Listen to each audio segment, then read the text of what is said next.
कभी सोचा है कि कोई देश ऐसे हथियार क्यों खरीदेगा जो वो पहले से ही अपने घर में बना रहा हो? हाल ही में भारत और अमेरिका के बीच लगभग $93 मिलियन की एक बड़ी डिफेंस डील हुई है और ये सिर्फ एक हेडलाइन नहीं है। ये भारत की बदलती डिफेंस स्ट्रैटेजी की एक बहुत ही दिलचस्प कहानी की तरफ इशारा करती है।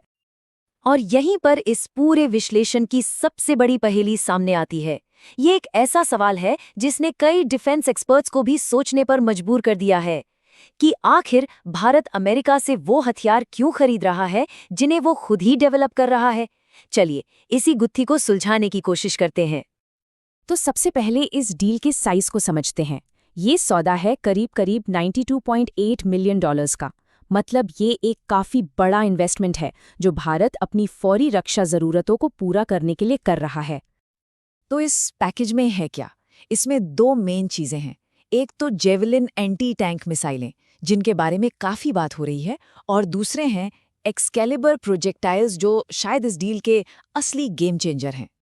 जैसे ही इस डील की घोषणा हुई, इसे लेकर काफी बहस और एक तरह का कंफ्यूजन सा बन गया। आइए समझते हैं कि ऐसा क्यों हुआ। देखिए, डील को तो लगभग हरी झंडी मिल चुकी है, बस एक आखिरी फॉर्मल सर्टिफिकेशन बाकी है। पर सवाल ये उठ रहे हैं, और खास तौर पर जेवलिन मिसाइलों को लेकर, कि भाई जब भारत अपनी नाग MK2 जैसी बेहतरीन मिसाइलें बना रहा है तो फिर बाहर से खरीदने की क्या जरूरत आन पड़ी। और इस क्यों का जवाब, इस पूरी पहेली का हल भारत की एक खास स्ट्रैटेजिक सोच में छिपा है। इसे हम शॉर्ट कॉन्फ्लिक्ट या छोटे संघर्ष का सिद्धांत कह सकते हैं।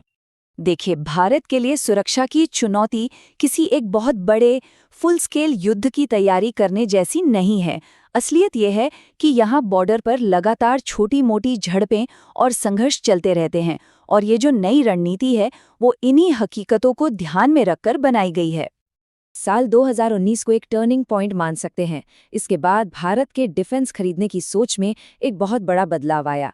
पहले फोकस महंगे और बड़े सिस्टम्स पर होता था, लेकिन अब ध्यान ऐसे हथियारों पर है जो किफ़ायती हों और ज़रूरत पड़ने पर तुरंत काम आ सकें। और ये लाइन इस पूरी स्ट्रैटेजी को बहुत अच्छे से समझाती है।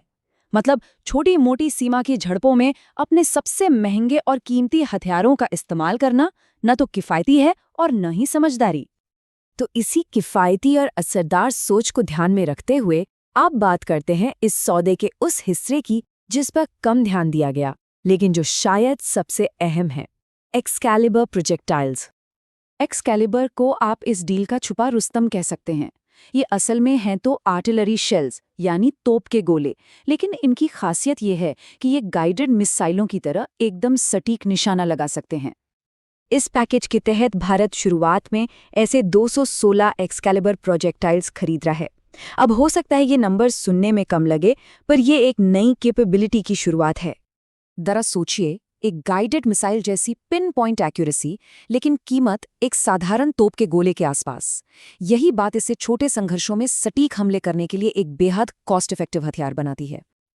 चलिए अब आते हैं इस डील की सबसे चर्चित या कह सकते हैं सबसे विवादास्पद हिस्से पर, यानी जैवलिन पर, और समझते हैं कि ये उस सामरिक कमी को कैसे पूरा करता है जिसे हमारे घरेलू सिस्टम अभी पूरा नहीं कर सकते। ये तुलना देखिए, सब कुछ साफ हो जाता है। जैवलिन की सबसे बड़ी ताकत है इसकी पोर्टेबिलिटी, मतलब एक सैनिक इसे कंधे पर उठाकर कहीं भी ले जा सकता है, जबकि हमारी नाग MK2 को लॉन्च करने के लिए एक गाड़ी की जरूरत होती है। और दूसरी बड़ी बात, जैवलिन अभी इसी वक्त उपलब्ध है, जबकि नाग का उत्पादन अभी उस स्तर पर नहीं पहुंचा है। जेवलिन की एक और खास तकनीक है टॉप अटैक मोड।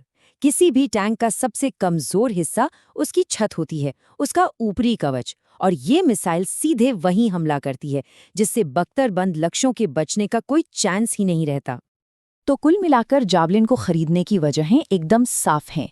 ये पोर्टेबल है, तुरंत मिल रही है, लड़ाई में आजमाई हुई और भरोसेमंद है, और फिलहाल हमारी घरेलू उत्पादन क्षमता की कमी को पूरा करती है। आखिर में ये सौदा सिर्फ कुछ हथियारों की खरीद फरोख्त नहीं है, ये उस बड़े रणनीतिक बदलाव का एक जीता जागता उदाहरण है जिसे भारत अपनी रक्षा खरीद में अपना रहा है। ये भारत की रक्षा खरीद की नई नियम पुस्तिका है। पहले अपनी खास जरूरत को पहचानो, फिर उसके लिए सबसे किफ़ायती और तुरंत उपलब्ध हथियार खरीदो, ताकि जब तक हमारे अपने सिस्टम पूरी तरह तैयार हों तब तक कोई सामरिक कमजोरी न रहे। और ये हमें एक बड़े सवाल पर लाकर खड़ा कर देता है। क्या भारत का ये यथार्थवादी मॉडल, जिसमें घरेलू विकास और विदेशी खरीद का एक बैलेंस है, दुनिया के बाकी देशों के लिए भी अपनी सेनाओं को मॉडर्न बनाने का सबसे अच्छा तरीका हो सकता है? ये सोचने वाली बात है।